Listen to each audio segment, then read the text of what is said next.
Hi everyone, my name is Sydney's ASMR, and today we're going to read urban legends. There's nothing sweeter, more satisfying than eating an espresso bean covered in chocolate when you're tired. I've just come back from a trip. It was a lot of fun. It ended up being a little bit longer than I expected. I thought it was only going to be about a week and a half, but it ended up being about 2 weeks. So it's been about a week since I've uploaded a video. And I'm glad to be back. Glad to be making some content for you guys. And look, I made you some content. Daddy made your favorite open wide. Here is some content.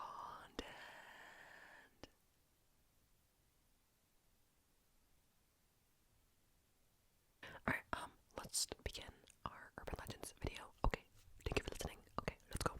I'm going to read and explain to you guys is the Whitechapel Murders by Jack the Ripper. I'm sure you've all heard about this, but we're going to read some details about it so that you guys and myself can become more educated and more cool. Let's read. I will also link the websites I read from in the description box below. During the era in which the Ripper was active, there were 11 murders committed in London's East End. These murders took place between April 3rd, 1888 and February 13th, 1891, so that's about 3 years. These murders were collectively known as the Whitechapel Murders, being labeled as such by a London Metropolitan Police Service investigation. So we're going to talk a little bit about the locations of the Whitechapel murders. I'm going to display a map here. The map below shows the Whitechapel murder crime scene locations, beginning with the site of the attack on Emma Elizabeth Smith on April 3rd, 1888, the first murder, and ending with the murder of Francis Coles, February 13, 1891. So here is a map, all within the same kind of East End. Very fascinating. I almost want to print this map and hang it up on my wall. I love maps. Of the 11 Whitechapel murders, it is widely believed that Jack the Ripper is directly responsible for 5 of them. It is possible that the Ripper may have claimed more than 5 victims, but most experts agree that at least 5 of the East End murders were the work of Jack the Ripper. Okay, 11 minus 5 is 6, so yeah. What happened to those 6 people? What the heck? Let's start with the first murder. Emma Elizabeth Smith. The first victim in the series of Whitechapel murders was a prostitute by the name of Emma Elizabeth Smith. Smith was attacked and raped on Osborne Street in Whitechapel on April 3rd, 1888. During the assault, her attackers beat and raped her, then violently inserted a blunt object into her, causing an injury which would take her life the following day. After the assault, the men emptied her purse and fled, leaving her to die on the street. Before she slipped into a coma and died the next day at a London hospital, Smith told authorities that 2 or 3 men, one of them was a teenager, were responsible for her attack. The press had linked Smith's murder to the subsequent Whitechapel murders, but most experts later believed that this particular murder to be the result of random gang violence. Whitechapel was home to many notorious gangs who would patrol the streets of Whitechapel, harassing unfortunate women like Emma Smith, demanding they pay the money in exchange for protection. So this one, from my perspective, I don't think it was necessarily done by Jack the Ripper. As they said, it seems like experts also agree that it was just a random, horrible gang attack on this poor woman. So yeah, let's keep going. Let's see what else we think. Martha Tabrum. The next victim in the series of the Whitechapel murders was Martha Tabrum. Tabrum, a hawker and prostitute in the East End, was brutally murdered in the early morning hours of August 7, 1888. On the eve of her murder, Tabrum was out drinking with an acquaintance, a fellow unfortunate who went by the name of Parley Pole, and 2 soldiers at a public house near the George Yard buildings. Shortly before midnight on August 6th, Tabrum and her friend paired off with their clients, Tabrum heading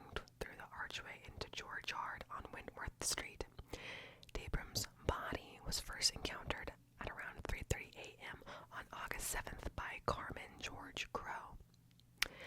He had been returning home after work, and because of the darkness in the stairwell, mistook her body as that of a drunk woman passed out on the landing. Little did he know.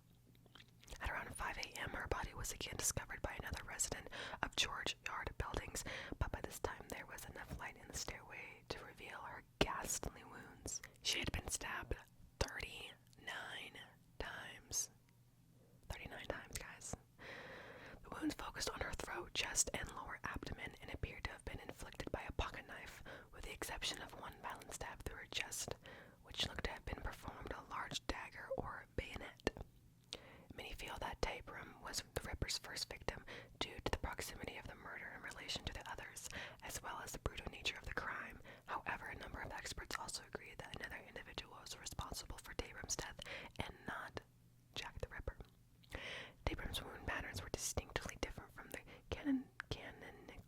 canonical 5, in that she received multiple stab wounds as opposed to being slashed, which is believed to be modus operandi of the Ripper. Okay, so this seems to have been killed maybe by one person. A lot on the chest, super violent. And again, a prostitute. Now, could this be done because of moral issues or just because she was easy to kill?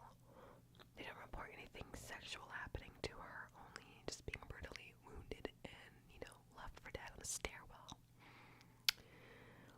Let's read more. I think I need to know more information about Jack the Ripper before I can really decide if it's not him or not.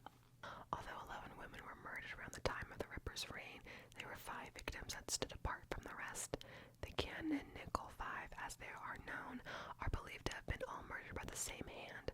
All 5 victims, prostitutes of the East End, share distinct and similar wounds, as well as post-mortem organ removal and mutilations in some cases. Other victims in the Whitechapel murders investigation had been brutally murdered as well, but none were carried out with the same precision and methodology of the Nicholls 5. Okay, first off, between you and I, guys, if he's removing the organs in such a, good precision, manner, with lots of good methods, as they put it, that means he has some sort of experience or education. So already I'm thinking a doctor or a nurse, or maybe even like a doctor in the war, an army doctor. Interesting. Let's continue. These 5 victims were all killed under cover of darkness, typically in the early morning hours. All of these murders also occurred on a weekend or within one day of, and happened towards the end of the month or within a week or so after. So, typically on the weekend, typically at the end of the month. Maybe I would find someone who typically has those hours off who's also a doctor. Sir Melville McNaughton, who had been an assistant chief constable of the Metropolitan Police Service and head of criminal investigation department, wrote a report in 1894 that stated the Whitechapel murderer had 5 victims, and 5 victims only. Okay, maybe. Let's continue. Alright, so you and I, let's talk. So we have a murder in April 1888. We think it's done by a gang. Horrible, but doesn't stand out quite yet until we meet Tabrum. Tabrum's a little bit more personal. 39 stab wounds. Oh my god, I don't think you do that unless you are angry or crazy. But it was done kind of messy. Okay, so we don't think it's Jack the Ripper. Now we're going to start learning about the 5 people who were done and killed in a very precise manner, and who we think are a part of the canonical, it's a weird word, 5 killed by Jack the Ripper. Okay, first one, Mary Ann Nicholls. The body of Mary Ann Polly Nicholls was discovered in the wee morning hours of August 31, 1888, at about 3:40 a.m. early morning by 2 Carmen men on their way to work. Her body was found in front of a gated horse stable entrance on Bucks Row, Whitechapel. The two men who happened upon her, Charles Cross and Robert Paul, saw Polly lying on the ground with her skirts pulled up to her waist. At first, they weren't sure if she was either passed out or drunk or dead, but after some hesitation, they approached her and felt her hands and face, which were both cold to the touch. Feeling very uneasy about what they had just stumbled upon, both men hurried off to alert the first constable they could find. Minutes later, she discovered PC John Neal while passing through Bucks Row while on his nightly beat. He shone his lantern on Polly's body, which revealed her lifeless eyes staring up into the night sky. Her throat had been deeply severed in 2 locations, nearly decapitating her, and her lower abdomen partially ripped open a deep, jagged wound. The killer had also made several other incisions in her abdomen with the same knife. The doctor who had arrived at the scene to examine her body had deemed her time of death to be less than 30 minutes from the time she had been found. So that means the 2 carmen, when they found Mary Ann Nicholls, he was probably somewhere close by, which is insane. I interrupt this wonderful, amazing video made by Sydney's ASMR to give you an important piece of information. Cow stickers. So, in my next Instagram post, the first 3 comments that comment Jack the Ripper will receive a sticker in the mail. So, in my next post, comment Jack the Ripper. The first 3 will get one of these and a personalized letter. So much love and effort will be put into it. You will be amazed. Okay, thank you for watching. Thank you for listening to this important information. Continue with the wonderful video that I made. Have a good day. Goodbye. This is crazy. Alright, we're going to learn about Annie Chapman. A witness had reported seeing Annie Chapman talking with a man outside 29 Hanbury Street, Spitalfields, 5:30 a.m. the morning of her murder. Okay, that's interesting. Albert Goodalsh, who lived at 27 Hanbury Street, reported hearing a woman in the next door backyard say, "No," followed by what sounded like a body falling against the fence. Approximately 20 minutes later, her badly mutilated body was found by Carter John Davis near a doorway in the backyard of 29 Hanbury Street. Her throat had been cut in much the same manner as Mary Ann Nicholls had been slashed, and her abdomen ripped entirely open, her intestines torn out and still attached. She had been placed over the right shoulder, so they took out her intestines and put it on her right shoulder.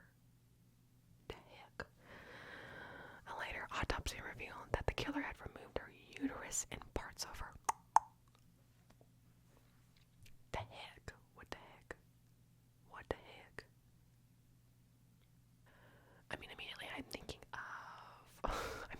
of Michael Myers from Halloween. How he used to kill like birds and animals, and maybe this is what this person's doing. Maybe they're interested about the medical part of it. Definitely freaking sexist. I mean, come on, kill a man. I mean, goodness gracious. The Ripper would claim 2 victims in the early morning hours of September 30, 1888, the first of which was Elizabeth Stride. Her body was discovered in Dutfield's yard off Burner Street at approximately 1 a.m. The killer had cut her throat, severing her left artery, yet no other slashes or incisions had been made. Not a lot of consistency, but maybe he was rushed, maybe someone saw him and he had to run away. Because of the absence of abdominal mutilations, there has been doubt as to whether or not Stride was in fact killed by Jack the Ripper. However, most experts agree that the Stride was murdered by the same killer due to the nature in which her throat had been cut.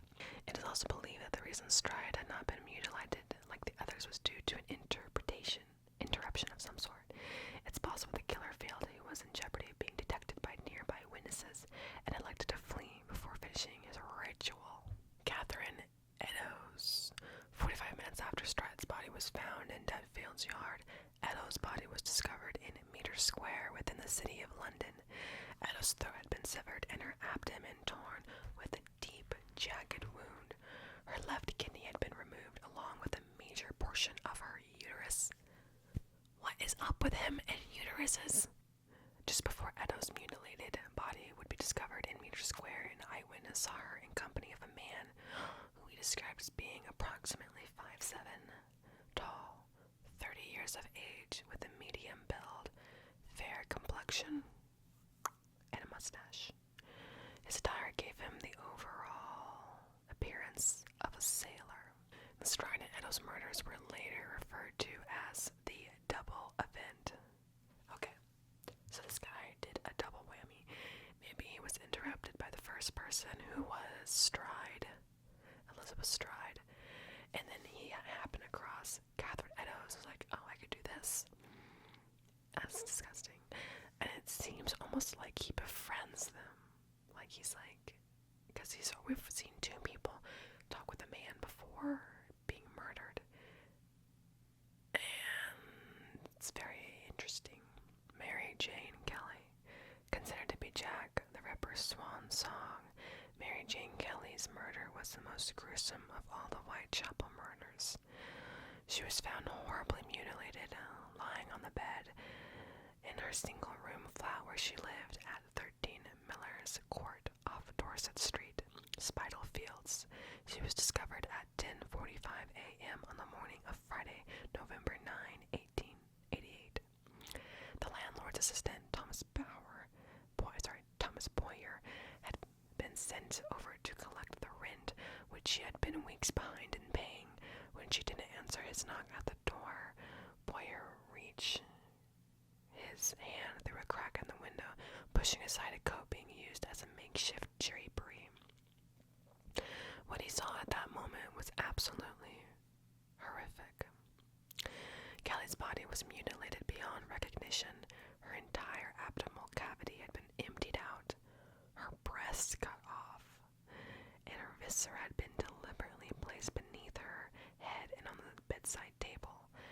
Kelly's face had been hacked away and her heart removed, which was also absent from the crime scene.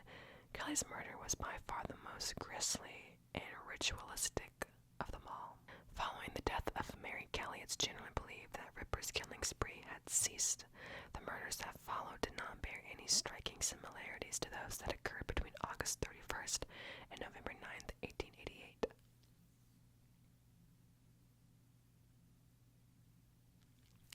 Are you guys soaking that in? Because I'm trying to.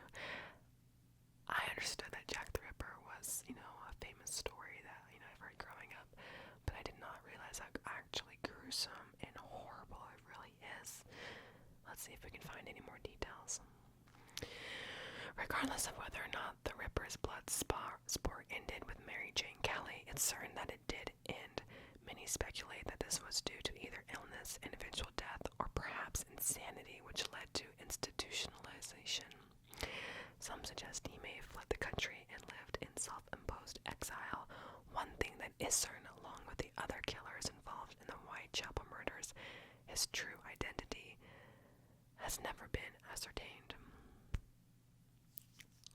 I hate things where you don't find out what happens, but I guess that is sort of the beauty of it. It's something we can think of for the rest of, mankind and wonder what happened, and you can hear interpretations and stories. I've seen TV shows with Jack the Ripper and their own view and twist on it, but at the end of the day, there was an actual killer out there, killing and harming and hurting and ruining lives. And what's weird to me is that he took items of their body, like a heart and uterus and breasts. Where did he take them? Where are those things? Where are those body parts now? I mean, obviously they're decomposed by now, but he took them. Okay, where the heck did you put them? I mean, in glass jars as displays around your house. I mean, come on. Okay, so I'm reading this this news article, which I'll link in the description, by mirror.co.uk.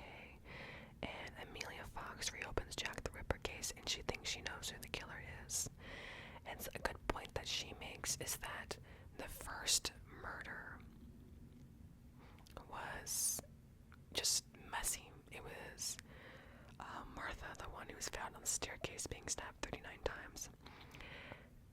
And then slowly the Ripper's pattern of killing evolved, and you could see that he got better, less messy at killing. She really focused on the victims rather than the killer, which I think is really interesting and probably, pretty important. The Ripper's signature, what made him stand out was the hacking and mutilation of the bodies. They believe that Aaron Kaminsky was the killer. Who is Aaron Kaminsky? Kaminsky's house was in Whitechapel, a few hundred meters from where Martha was killed. Geoprofiling indicates that serial killers live very close to the site of their first murder. This month, a fresh DNA test found Kaminsky's blood and semen on Catherine Eddowes' shawl.